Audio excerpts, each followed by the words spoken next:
On the subject of the Palestinians, here's Alex in North London. Alex, go ahead, sir. Hi George, I'm calling from North London. I've been listening to you for 3 months now. Okay. Never had the chance to speak to you. Okay.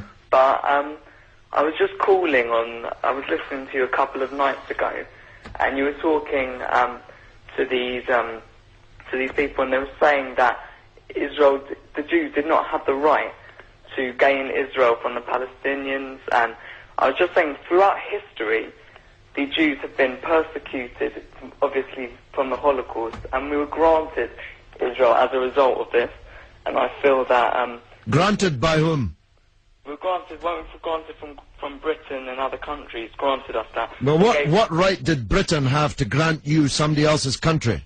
Well, it's due because we lost 6 million people... No. I'm not arguing about that. I'm going to come on to that. But what right did Britain have to grant you somebody else's country? We had the right because we lost 6 million people and we did not have a home. Well, yeah, I'm going to ask you for a third time. What right did Britain have to grant you somebody else's country? Well, they didn't. Well, they were giving us the right because it was they were basically gave us because of the. But they gave you somebody else's country. That's the point I'm making, Alex. Can you deal with it? Yeah, but the Jews have also had to. They've dealt with this throughout history. Well, Alex, I don't know if you came on with a script and you can't deviate from it. Can you please answer that point? And we'll come to the Holocaust and who was responsible for it and who should have paid and what they should have paid for it.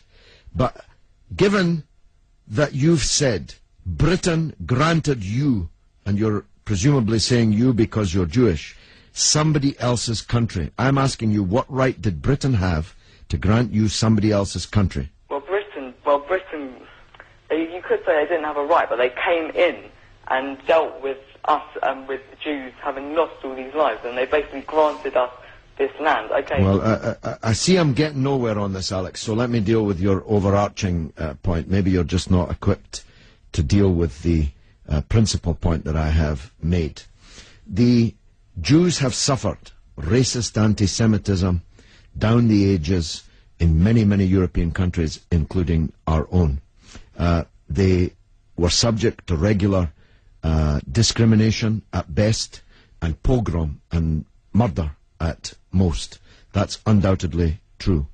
The one place in the entire world that Jews were neither discriminated against nor subject to pogrom was the Muslim world. In fact, so much was that the case that when Christianity came back to power in Spain, in Andalusia, in the western extent of the Islamic Empire, when the Muslims left, the Jews left with them because they feared the Christian anti-Semitism which would be unleashed in the wake of the departure of the Islamic civilization in the West. That's why so many Jews are to be found even today, and were to be found in profusion before the creation of the State of Israel, in countries like Morocco and along the North African coast, because under the protection of the Muslims, the Jews left Europe and went to live in North Africa.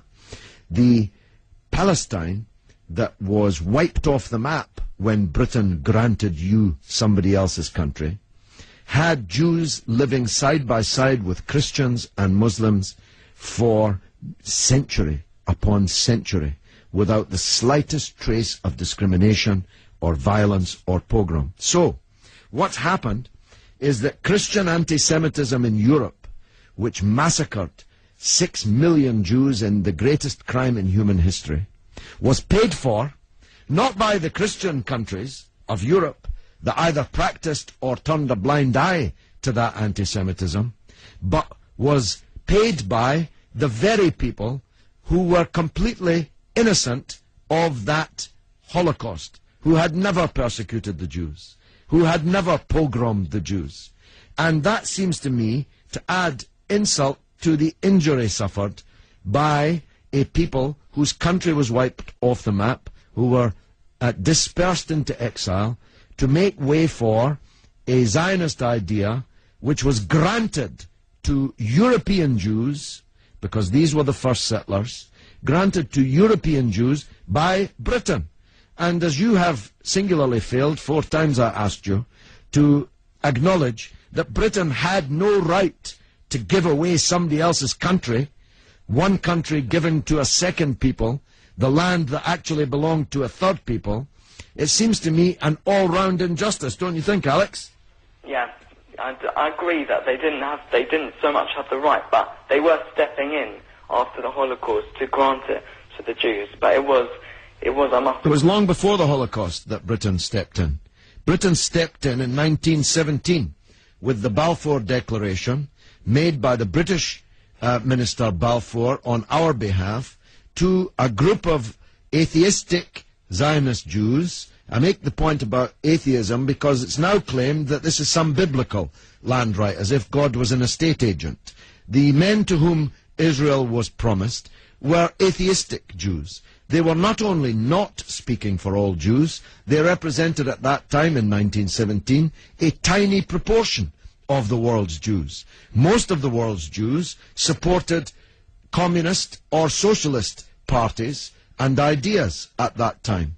The Zionists represented a tiny sliver of Jewish opinion at that time. Yet Balfour promised them the land which belonged to a third people, without consulting either the British or the world's Jews, and least of all, consulting the Palestinians. Okay, well, thanks very much for talking. Okay, Alex, thanks for listening, my friend.